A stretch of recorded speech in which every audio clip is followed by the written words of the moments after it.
우리를 외적의 침입과 서로 간의 상해로부터 보호할 수 있는 공통의 권력을 형성하고 이를 통해 우리가 번성하고 만족스럽게 살아가기 위한 유일한 방법은 우리 모두의 권력과 힘을 한 사람 또는 여러 사람의 집합체인 주권자에 양도하고 우리 모두의 의지를 하나의 의지로 만드는 것이다.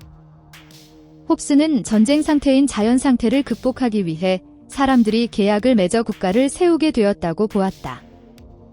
국가는 모든 사람들이 지닌 권력과 힘을 한 사람 또는 하나의 합의체에 양도하여 세운 인격이다.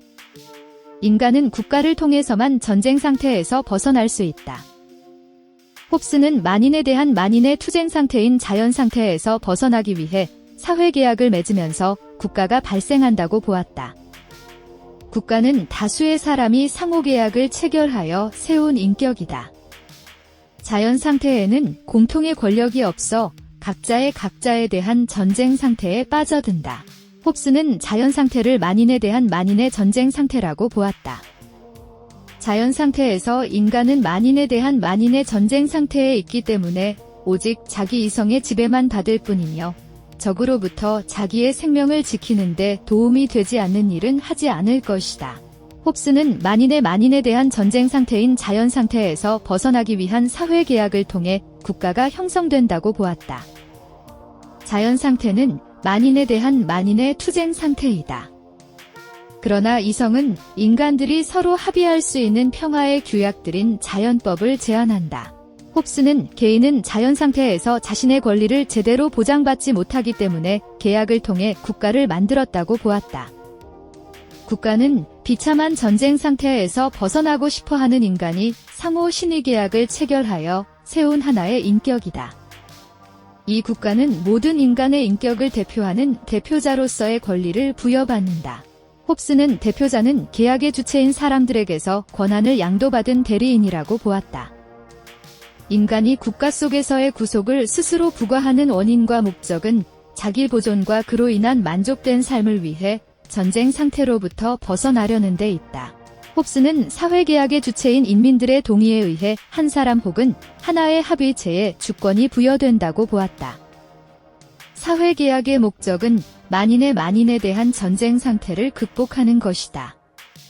모든 사람은 사회계약으로 성립된 리바이어던에게 복종해야 한다. 홉스는 국가 형성의 근거와 주권의 근거를 인민의 동의라고 보았다. 경쟁심, 불신, 영광에 대한 욕구가 인간들 사이의 분쟁 원인이 된다.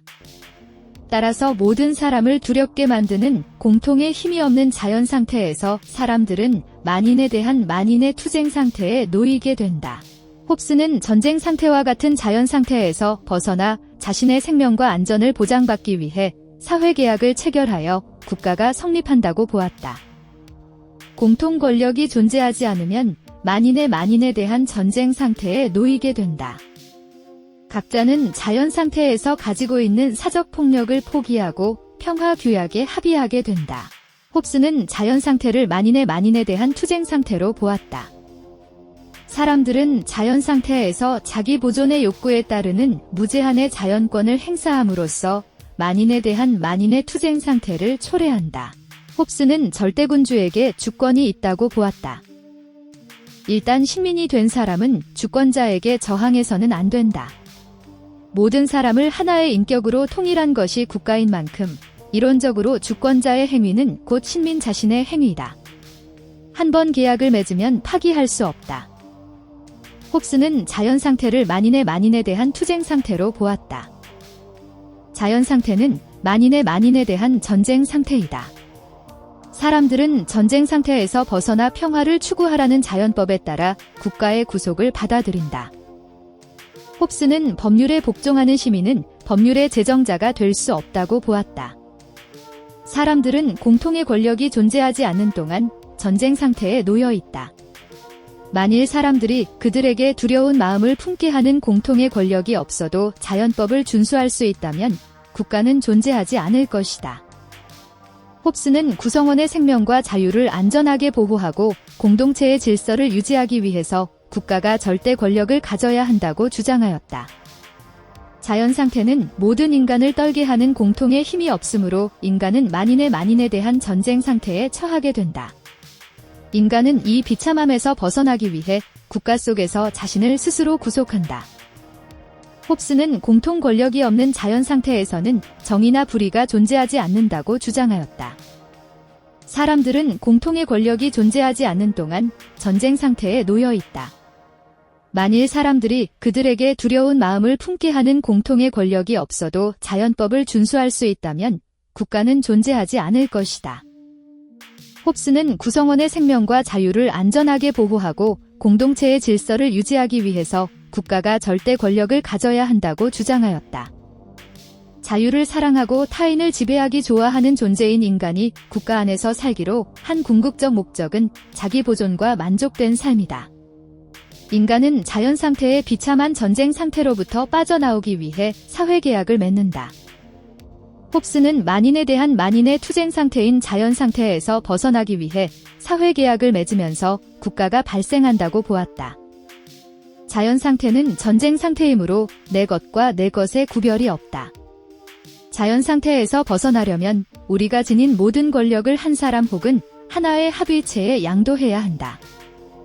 홉스는 전쟁 상태인 자연 상태에서 벗어나기 위해 사람들이 계약을 통해 국가를 만들었고, 사회계약의 목적을 달성하기 위해서는 군주에게 절대적인 권력을 부여해야 한다고 보았다.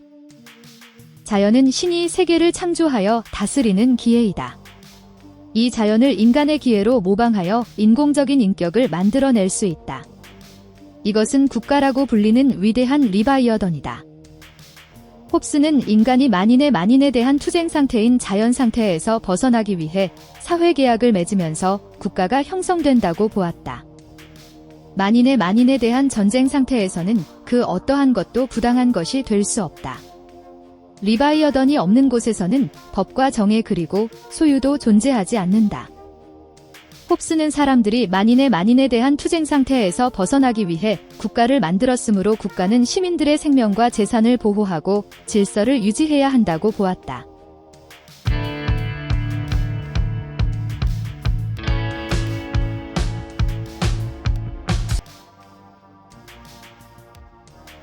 수고하셨습니다. 반복 학습으로 학습 효과를 높이세요.